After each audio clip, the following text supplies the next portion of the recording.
Good morning বন্ধুরা, কেমন আছো তোমরা সবাই? আশা করি সবাই ভালো আছো, আমরাও ভালো আছি। তোমাদের সুকন্যা ফ্যামিলি অনেক অনেক স্বাগত আর ভালোবাসা। দেখো আমরা আজকে 5:30টার দিকে উঠে পড়েছি। উঠে ইসে মাল আসবে, বালি আসবে, কিন্তু আজকে আসছিল না।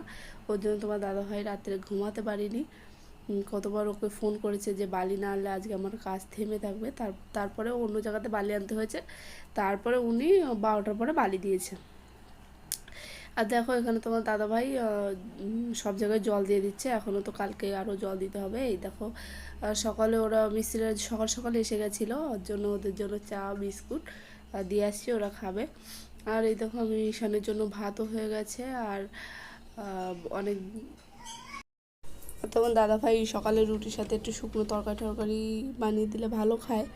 আর আমি ভাবছি যে 3-4টে বেগুন আছে, ওই সেটা দিয়ে শুকনো শুকনো করে একটু সবজি বানাবো। আর এই দেখো বরফ, যেটা অনেকটা বরফ হয়ে গেছে, এটা সে ওদের যে মাঠে জলটা আছে ওর মধ্যে দিলে ঠান্ডা থাকবে, সেটা খাবে ওরা।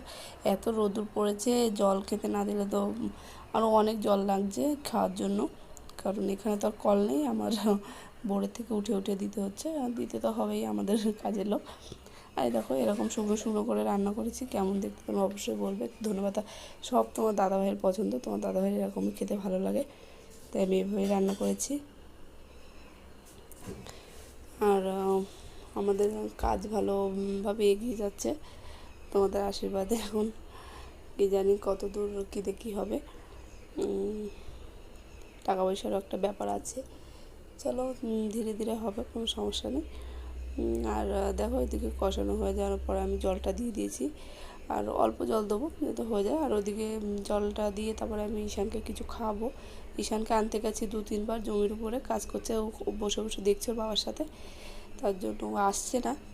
এখন কী করবো বলো? তারপর ওকে ধরে টরে নিয়ে আসার পরে ওই ভাত খাবো ওকে। আর এই দেখো সবজি এতটা পর্যন্ত, পরে এসে বন্ধ করে দেবো। আর ঈশান ওই যে হাতটা ধুয়ে আসছে ঘরের ভিতরে,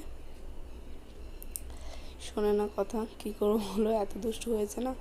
আর এই দেখো সবাইকে দিয়ে দিয়েছি, সবাই খাচ্ছে। আর আমি এই যে চিনির রুটি বানালাম একটা ঈশান আর শ্রুতির জন্য, ওরা খাবে।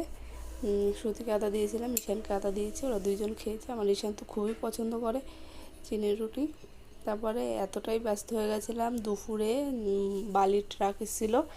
আমি তো আজকে 12:30টার দিকে রান্না শুরু করেছি, আর কিছু দেখাতে পারিনি। দেখো পেঁপে দিয়ে আলু দিয়ে মাছ দিয়ে রান্না করেছি, আর চাটনি করেছি, আর কী করেছিলাম উস্তের তরকারি। আর এই ট্যাংরা মাছ নিয়েছে তোমার দাদাভাই বিকেলবেলা, এটাই এখন কাটবো। আর কাটার আগে আমি ভয়েসটা দিচ্ছি, ভাবছি রাত্রে আর টাইম পাই না কী পাই, ওর জন্য ভাবছি এখনই ভয়েসটা দিয়ে রাখি। চলো তোমরা দেখতে থাকো ভিডিওটা। দেখো মাছ কাটতে কাটতে কি হালার। আজকে দেখো আমি নতুন নাইটি পরেছি, তোমাদের কীভাবে যে দেখাই আমি, আমার তো ব্যাক ক্যামেরা করে কেউ দেওয়া নেই, ওর জন্য দেখা যায় না। আজ নতুন নাইটি পরেছি,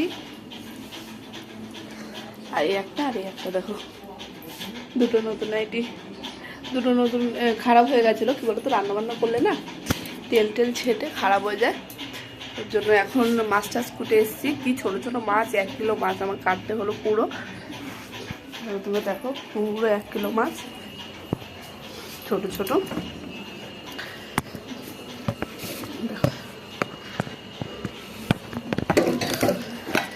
বসে বসে কত টাইম লাগলো আমার কাটতে, অনেক টাইম লাগলো, কমসে কম 1 ঘন্টা। আর অত এক্সপার্ট তো না, শাশুড়ি মার মতো অত এক্সপার্ট তো না, আর যখন জিনিসপত্র সব ফেলানো। চলো আজ তাহলে ভিডিওটা দেখতে থাকো। আর আমি সত্যি কথা বলতে অনেক ব্যস্ত, ওর জন্য ভিডিওটা করতে পারছি না, কারণ কোনো সময় মাল ঘরবি জিনিস বাড়ি আসছে, তখন জোরে জোরে দেখতে হচ্ছে। তোমার দাদাভাই ফোন করছে, বারবার গিয়ে দেখতে হচ্ছে। তোমার দাদাভাই তো আসতে একটু টাইম লাগেই। তারপরে আমি অনেকই ব্যস্ত, তারপরে ঘরের কাজও আমি ঠিক মতো করতে পারছি না। বলতো সকালবেলার আমাদের চা না খেতে খেতেই মিস্ত্রি আসে, মিস্ত্রিদের চা, আমাদের চা, মনাকে খাওয়ানো, ওর তো 1 ঘন্টা লেগে যায়। মনাকে খাওয়ানো, নিজেদের জন্য আবার রুটি বানানো। শ্রুতি স্কেটিংয়ে গেছিলো আজকে সকালবেলা, তাহলে নিজেদের আবার রুটি খেয়ে আবার সেই বার্তন ধুয়ে জামা কাপড় ধুয়ে আবার দুপুরে 11টার মধ্যে রান্না বসানো আমার সম্ভব হচ্ছে না। ওর জন্য আমি কিছু হচ্ছে না, আমি পেরে দিচ্ছি না। চলো এখন কী করতে হবে তোমরা দেখতে থাকো যে ভিডিওটা। এখন এই ট্যাংরা মাছে একটু ঝোল করবো আর ভাত করবো, ব্যাস আর কিছু করবো না। চলো তোমরা দেখতে থাকো। দেখো বন্ধুরা, এখানে আমি দাঁড়িয়ে রান্না করি আর এই যে দরজা, এখান থেকে লোকেশনটা দেখো, একদম হাইওয়ে দেখা যায় আর যতগুলো গাড়ি যায় এত সুন্দর দেখা যায়। ক্লিয়ার দেখাতে পারছি না, পরবর্তীতে নিজেদের ঘরে যদি দোতলা করে ছাদের পর দিয়ে ক্লিয়ার দেখা যাবে তখন তোমার দেখাবো। এত সুন্দর গাড়ি যেতে থাকে, আমার খুব ভালো লাগে জায়গাটা। যখন মন খারাপ হয় চুপ করে বসে থাকার জন্য ভালো। চলো তোমরা দেখতে থাকো, আমি এখন রান্না করি। তাহলে বন্ধুরা আজকের ভিডিওটা এখানেই শেষ করছি। তোমার সবাই ভালো থেকো, বাই, গুড নাইট।